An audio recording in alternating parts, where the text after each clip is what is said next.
сотни лет. Работает лучше аптечных лекарств. Берем редьку, моем, я уже тщательно ранее промыл и сушим. И теперь режем верхушку.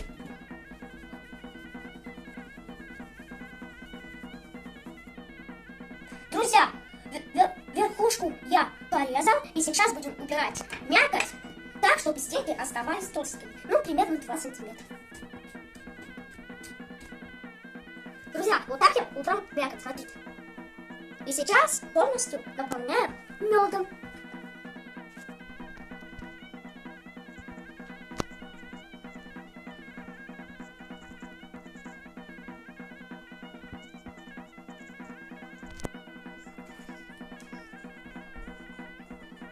Друзья, мед должен быть особенно натуральный.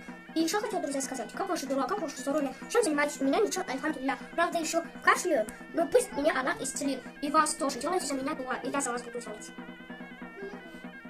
Сейчас попью этот сырочек и выздоровлю.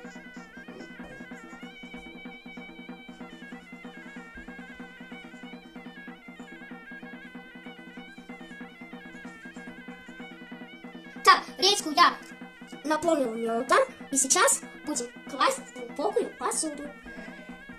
А сейчас отправляем в прохладное место на 12 часов. Сок, который мы получили, пьем от 4 до 6 раз в день. Друзья, не болейте. Но если вы болеете, обязательно готовьте этот рецепт. Но если вы кашляете, он для этого очень полезен. С вами был Ада, крутой фермер. Всем мира и добра. Ассаламу алейкум.